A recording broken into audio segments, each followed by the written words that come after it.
Resilience. This is something we will all need to call upon when we meet life's greatest challenges. But why? Because if we are resilient, then we can better lead more enriching and successful lives.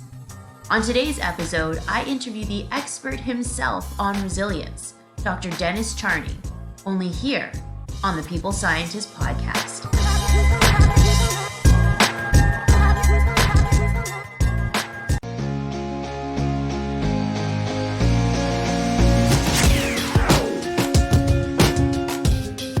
You are listening to The People Scientist, the podcast dedicated to helping us optimize our health with the latest scientific findings on nutrition, health, and medicine.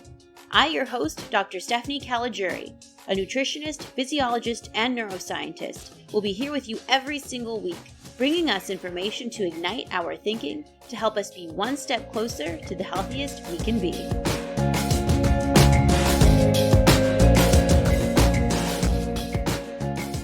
Hello, my People Scientist Army, and welcome back to the People Scientist podcast for episode 39, where every week I arm you with some scientific evidence so we can all lead the healthy lives we want to live. Today's episode will be a bit different of a format than what I usually do. If you are a first-time listener to the podcast, normally I speak just by myself the entire episode and cite and explain different studies on a particular topic. But today is a special episode as I have the privilege of interviewing a guest scientist. This week I'm absolutely thrilled because I'm sitting here with Dr. Dennis Charney. He is a world-renowned physician and scientist, well known for his work on resilience, trauma, and the use of ketamine as a rapidly acting antidepressant. Today we are discussing the science of resilience, or our ability to bounce back. So as we always do, how about we start off with some core takeaways? Dr. Dennis Charney speaks to how our ability to be resilient can be explained in part by our genetics, but genetics are not our destiny, because our environment and the decisions we make can help make us more resilient. The reason why resilience is important is because at some point, all of us will have to go through a trauma or devastating life event, such as a loved one passing away or being diagnosed with an illness. If we are not resilient, then we may develop depression, anxiety, or turn to substances such as addictive drugs. So our ability to bounce back from life's challenges will help us better cope with life and may aid us in leading more enriched and successful lives. In today's episode, Dr. Charney speaks to us finding resilient role models that we can relate to, attention control, facing our fears, and more as ways to help make us more resilient. Now, let's get into the interview.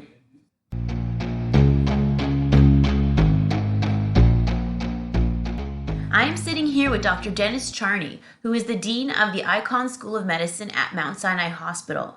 He is also the President for Academic Affairs and a professor in the departments of Psychiatry, Neuroscience, and Pharmacological Sciences. Dr. Charney has been studying the science of resilience for decades and is the co-author of the book titled Resilience, the Science of Mastering Life's Greatest Challenges. He not only talks the talk, but he walks the walk, as he is a role model for many overcoming trauma and adversity. His accomplishments are a testament to how influential he is in the field of psychiatry and neuroscience. It really makes us appreciate the privilege of having him on the show today. So in today's episode, we are talking all about the science of resilience from the expert himself. So welcome, Dean Charney, and thank you so much for being on the People Scientist podcast today. Thank you for having me. So let's start off very simple. Can you define for us what is resilience?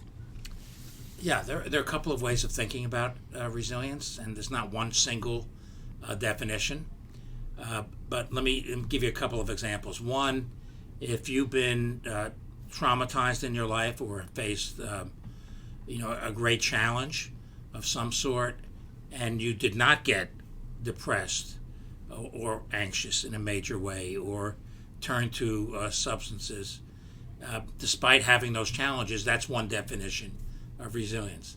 On the other hand, another one, if you've been severely traumatized you were in combat, or you lost somebody that you love very deeply, and you did develop symptoms of depression or post-traumatic stress disorder, but you recovered. That's another definition of resilience. Mm-hmm. So why do you think resilience is so important, and why should we study it?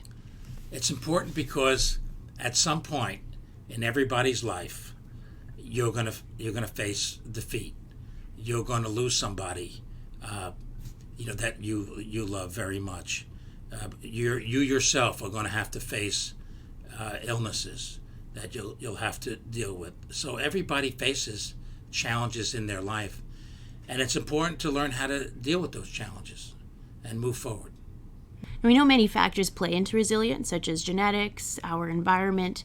Can you share some examples of particular genes that may be different between those that have been resilient and those that have struggled with resiliency? This is still an emerging field of science inquiry. So far, the research would suggest that resilience is about as genetic as vulnerability to anxiety and depression. However, genes are not destiny. There's a lot of evidence that you can make yourself a more resilient person. In other words, you can even train yourself to be more resilient. In terms of the neurochemistry of resilience, there's some evidence that certain neurochemicals may be involved, even on a genetic basis. One neurochemical is called neuropeptide Y. That's a peptide or protein that's found in all of us, particularly in our brain. There's a lot of evidence that neuropeptide Y acts as an anxiolytic. In other words, it reduces anxiety. We have found through research with Navy SEALs and what's called the Delta Force in the Army, that, and these are very resilient individuals, that the higher neuropeptide Y went up under stress, the better they did. So it raised the possibility that maybe neuropeptide Y could be related to resilience. So in fact, over the last several years, our research group here at Mount Sinai, we've had neuropeptide Y made so that we could give it to human beings. We've begun to give it to healthy volunteers and also people who suffer from PTSD to see if it is a naturally occurring anxiolytic or neuropeptide that reduces anxiety. So we're still in the middle of that research, and we'll see. Turns out the neuropeptide Y gene that codes for the making of neuropeptide Y may be working better in those who are resilient versus those who are not. So it's an active area of research. That's fascinating, and that you're already in the phase 1 of the clinical trial. That's great. Right. Yeah. How about specific brain regions? Do we know if any are involved in resilience? There may be. That there are parts of the brain that used to be called the limbic part of the brain, or what we call subcortical regions. The brain's brain regions in the middle of the brain, regions such as the amygdala, and which is involved in the regulation of fear, among other things, and the hippocampus, which is another brain region which is involved in the encoding of memories. Since PTSD, post-traumatic stress disorder, does involve dealing with fear and does involve with the encoding of frightening or traumatic memories. Those are two brain regions that on one hand are involved in post-traumatic stress disorder, but on the other hand seem to be involved in resilience. In addition, another part of the brain, which is more of the front part of the brain, which we call the prefrontal cortex, which interacts with the lower parts of the brain that I just mentioned, may also be involved in resilience and, on the other hand, post-traumatic stress disorder. Now, the next topic we're going to cover is that what can we implement, or starting today, what can we do to make ourselves more resilient? But before I jump into that, I think it is important to mention to everyone that Dean Charney himself is a testament to the suggestions that he is about to provide us. He is a survivor of a devastating trauma and had to employ some of his own strategies in order to overcome adversity. If you want to hear his story of resilience, you can tune into a fantastic podcast. It is Mount Sinai's own podcast called Road to Resilience. That podcast details the stories of individuals that overcame hardship in their life. Dean Charney himself in episode 1 details his story and how he overcame his trauma. I would love it, Dean Charney, if you could detail how you overcame your trauma, or strategies that you implemented, or suggestions for the audience on how they can be more resilient starting today. Sure. So maybe I could start with some of the work we have done to study resilience. My colleague and I, Steve Southwick, who's a professor at Yale, and we started this work when we were both at Yale. 25 years ago, we decided to learn more about resilience. And the reason we did that is we felt if we could learn about what makes people more resilient, we might be able to come up with ways of developing better treatments for patients with post-traumatic stress disorder and depression. But at that point, we weren't sure what constituted resilient people. How did they become resilient? We really didn't know. So we decided to study resilient people who had overcome serious trauma in their life. So over many years, we've had the privilege of doing that. We studied Navy SEALs and the Delta Force in the Army, victims of earthquakes, people who were born with congenital disease, individuals who grew up in poverty and were sexually and physically abused. We also got to know POWs, prisoners of war from the Vietnam War, who were held in solitary confinement for years and were heavily tortured for many years. And many of them came out very strong. And John McCain, the former senator from Arizona, is the most famous POW. So we started out not knowing. We were a blank slate. And we interviewed all these different kinds of people. And ultimately, they started telling us the same thing of what constituted resilience and mastering among life's greatest challenges. And we identified 10 factors. There probably are more, but through all this work, we identified 10 factors. And some of them include being optimistic, that you can face challenges. It's not Pollyanna optimism, meaning optimism that is not justified, but based on the skills you have learned in your life, that you think you can prevail when facing a serious challenge in your life. We found that role models were very important because they had maybe suffered from something that you were suffering from, and they can provide you a roadmap going forward. Support from loved ones and other people important in your life, very important. Facing your fears, critically important. These were just some of the things that we identified. And as you mentioned, we have published a book on this called Resilience, the Science of Mastering Life's Greatest Challenges. Now, I didn't know whether I was resilient, even though I was studying resilience over many years. I was not in war. I had not faced major challenges in my own life. So I wasn't sure. You never know until you're faced with something. So what happened to me a little over 3 years ago was that a former faculty member at Mount Sinai that had been terminated for scientific misconduct 7 years prior to what happened to me, tracked me down and shot me with a shotgun from a very close range. And luckily, he didn't hit me at places that could have ended my life, but it was close. And I ended up being hospitalized at Mount Sinai in the intensive care unit for a number of days and so forth. So I had to deal with that. And so I looked upon the research that we had done and used some of the techniques based on our own research and the people that we had studied and come to admire.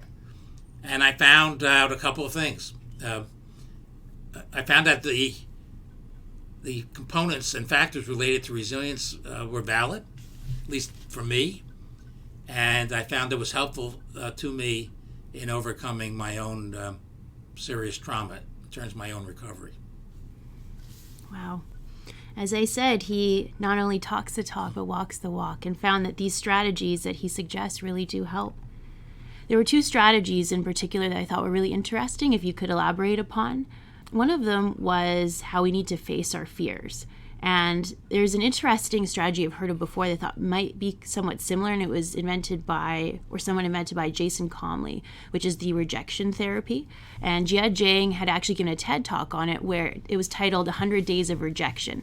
And he was tired of missing out on life's opportunities because of the fear of rejection. And so every single day he went out and he put himself in a situation where it was very likely he was going to be rejected. For example, he would ask a stranger on the street, "Will you give me $100?" Or he asked someone who had a beautifully manicured backyard, "Can I play soccer in your backyard?" And he said at the end of the 100 days, he was no longer afraid of rejection, and it felt like he had far more opportunities in his life. So do you think the face your fears strategy is similar to that, in that we put ourselves in situations and challenge ourselves, or what do you think? So I think what he did is a little bit different, and I'll explain that. First, facing your fears is important in terms of resilience, because we all have fears, and we don't want fears to limit our ability to enjoy life and have an enriching life. And so we found in talking to all these individuals that we thought were resilient, we asked them, how did you overcome things and not give in to your fears? And what they described to us is a strategy that you identify what you're afraid of and you attack it a little bit at a time, and you develop confidence after overcoming a little fear, and then you move to a fear that maybe is moderately fearful, and then once you overcome that, you go to something that you're really pretty afraid of, and then you overcome that, and before you know it, you have developed a psychological toolbox to face fearful situations that you can call upon when they happen. So, for example, when we were talking to the Navy SEALs, who when they at sometimes they're called upon to get in a plane at night and to jump out of a plane at 20,000 feet and to go into enemy territory, right? Yeah. And we would say, and you may have read about that, in various exploits of Navy SEALs when they rescue somebody who's been held hostage, for example, or they went on a mission to get Osama bin Laden and so forth. And we would say to them, well, how did were you afraid? How did you overcome that? And frequently they would say, yes, we were afraid, but we had the confidence that we were going to be able to do that, accomplish our mission. And we would ask, well, how did you get to that point? And they would say, well, you don't just jump out of an airplane at 20,000 feet in the middle of the night without some training. Yeah. So they would train themselves to get to that point. They might, there are ways to learn how to parachute, but you're parachuting in the day at 10,000 feet. So you go step by step until you eventually could do something, really dangerous. So that's how you learn to face your fears, one step at a time. Yeah, I think facing our fears is, in my personal opinion, one of the best strategies to develop mental resilience, because once you have overcome a huge obstacle or something that you were afraid of, for me personally, I feel very confident and empowered because of it, and then I feel like I can take on so many other obstacles because of that. Perhaps I'll share another example to provide some insight and some other strategies for our audience. I remember when I was 11 years old, I had a crippling fear of public speaking, as I think actually a lot of people do. It's a very common fear to have. I remember I was so terrified. I had to stand in front of my classroom and read a couple of pages from a book, and my hands were shaking so much that I couldn't even read the words on the pages. The words were getting caught up in my throat. I could barely choke the words out. And I was so nervous and petrified that I couldn't finish. I could only get through one paragraph. And I quickly rushed to my seat and sat down and just closed my eyes. I was so scared. So that evening I went home to my mom and I told her about it. And she's the reason why I overcame it, because she said to me, next time it's going to be much better. She said, number one, what we're going to do is we're going to make sure that you are better prepared next time, which is one strategy. So before I had read through the pages just once, and she had said, this time I'm going to read through the pages until I feel very comfortable and confident with all of the words that are on those pages. The second strategy she told me, which Dr. Dennis Charney already alluded to, is to start small. So she had told me to read those pages in front of my family, so a group of 4 people. And once I felt comfortable with that, then moving to a bigger group, such as my classroom, wouldn't seem so scary. The third strategy she gave me was to think back on how comfortable I felt when I was reading those pages in front of my family. So she actually gave me a photo of herself and told me to place it in the pages of the book. And if I ever got nervous when I was reading it in front of my classroom, to look at the photo of her and just think of me reading it to her. And so a few weeks later, I had gone up in front of the classroom again, and I really did well. And the teacher was shocked because I literally went from a trembling mess to standing up there confidently and being able to read the 2 full pages in front of all my peers. And that made me feel so good that I was able to overcome a failure like that in such a short period of time. And I'm so glad that I did, because I have gotten a lot of opportunities and accomplishments because of my ability for public speaking. I was on the debate team and won a lot of medals there. I was the valedictorian of my graduating high school class. I've gotten a lot of awards in university for presenting my research. For my PhD defense, I also was awarded the top dissertation out of the entire university for my PhD presentation. So that is just an example of how if we overcome our fears, look at all the successes that it can lead to. And can any of you think of a time that you overcame an obstacle or a fear or something that scared you, and how good that felt, and all the successes that came of it? So recall back on those memories and remember how good it felt, and that will instill confidence in you to be able to do it again in the future and in the present of your life. I would say what you were describing before is failure, right? So he was preparing himself to experience failure. In other words, asking somebody if they can go in the backyard and play soccer, right, and somebody was going to say no, right? Right. So he was dealing with failure, and failure is another, component of facing challenges in life. And as scientists, we fail. We have an hypothesis, and we turn out we're wrong. So the experiment failed, and that's a metaphor for life, that we all fail at things, but the key thing is to learn from failure, to experience it, learn from it, and not get demoralized, and be able to move forward. So I would kind of pair those things together, facing your fear and facing failure. And if you can do both, you're going to be resilient. That's right. Failure is life's greatest teacher, right? Yeah, that's right. Another strategy I would love for you to elaborate on is attention control, and how we need to train ourselves to focus upon the positive and not the unhelpful negatives. The criticisms can be important for us to learn, but not the unhelpful negatives. So I think that's important in the context of today, where we may receive many compliments or likes on social media. And as soon as we get one negative comment, that's all we can focus upon. So do you have any insight on why it is that we focus on the negative, and how can we train ourselves to do the opposite? Yeah. So it makes no sense, right, when you step back and think about it, that if you've gotten many compliments and one person says to you, something negative about you, that you focus on that. So there's several ways to think about that. It actually relates to a treatment for depression called cognitive behavioral therapy.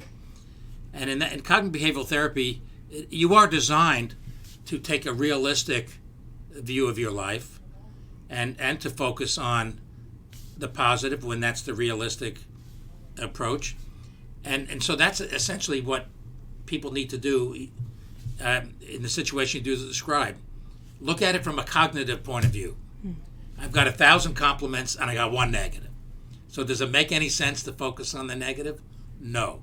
So you got to keep reminding yourself not to do that, and take a positive view of life. And this is where one of the traits that we identified is important, and that is a sense of optimism. Mm-hmm. That good things can happen if you are prepared. Mm-hmm. I remember my brother told me once that if you don't have people disliking what you're doing, then you haven't made that big of an impact. There's always going to be someone, right, that won't necessarily be on the same page. That's true. I wonder if we could share another example of the attention control strategy. Like, for example, in the Resilience Prescription podcast that I'll mention again later on at the end of the episode, the host, Ryan, makes mention to how we only start to see things when we pay attention to them. So, for example, let's say you just purchased a bright red car. And now that you're driving around your bright red car, you're starting to notice that there are a lot of other bright red cars on the road. But you never noticed that before. And those bright red cars were always there before. But the only reason why you're starting to notice those other bright red cars is because now you yourself own one. That's an example of attention control, that now you're starting to see something more often because you're focusing your attention upon it. So, for example, if someone unfortunately is very negative or pessimistic and they spend a lot of their time focusing on the negative, then that's what they're going to see in their life. But the opposite is true. If someone pays a lot of attention to the positivity in their life, then that is what they're going to start to see more of. So one strategy for attention control that a lot of people have started to adopt in the last year or so is to write down 3 things that they are grateful for every single morning. And the reason why we say to write it down is because when we say something out loud and when we write it down, it recruits more brain regions than just thinking of something. And the more brain regions we recruit, the better the memory consolidation. So that's why we say to say it out loud and to write it down. And to try and think of different things every single morning, because the more positive things you see in your life, and the more you're going to embrace that positive attention control. And it can be small things or it can be big things that you are grateful for. But that is an example of how we can start to train ourselves to focus on the positive things in our life so that that is what we start to see more of, as opposed to the negativity. There are lots of studies to support the implementation of gratitude on well-being, happiness, and positive affect. So, for example, in the journal Applied Psychology, Health and Well-being in the year 2011, Rash and colleagues had implemented a 4-week gratitude contemplation intervention in individuals, where every day they would have to think of what they were grateful for. And just simply contemplating about what they were grateful for every day for 4 weeks made a significant impact on their measures of happiness, positive outlook on life, and mental well-being. And there are numerous other studies that show very similar results. So we've spoken quite a bit about what impacts our ability to be resilient. We've spoken of genetics, brain region activity, as well as our environment and the decisions we make day to day. But one of our listeners had a really interesting question, and they had asked, what is more important? How much of our resilience can you say is attributed to our genetics? And how much of our ability to be resilient is dependent on our environment or the decisions we make? It's hard to put a percentage on that. I would say most of it is environment and your life experience, how you're brought up, who's around you in your life. On the other hand, I'm sure we've all met people who just seem to be born optimistic and positive. So there is a genetic component. But as I've said before, it's important that your listeners feel that it's not destiny. Genes are not destiny. You can work at becoming more resilient, and that will enrich your life. No question about it. Absolutely. So what do you think of the future for resilience research? Is there anything that you are looking forward to coming out, or where you think the direction of resilience research will go? It seems to have become, since we started doing the work 25 years ago, it seems to have become more important, where there are a lot of people studying it. A lot of people are trying to develop methods to become more resilient. So quote, that's made me optimistic. Yeah. Because the more resilient people we have in our communities and so forth, the better things are going to be. One area that I think is important is to embed resilience training in our schools, to make it like part of a curriculum. And also another way of thinking about resilience is that you can think about resilience from the level of the individual, and then you can think about it at the level of a community. So if you have a lot of resilient people in your community is going to be resilient. You can even think of having a resilient city, and keep expanding that further, because I think that's another avenue for resilient work. Absolutely. Well, thank you so much for allowing me to interview you and for taking the time. I know you're incredibly busy, and I know that the audience will very much appreciate hearing your input and your expertise on the topic. So thank you so much. You're welcome. It's been a pleasure. So that is a wrap, my People Scientist Army, for today's episode all about mental resilience with the expert on resilience from himself, Dr. Dennis Charney from the Icahn School of Medicine.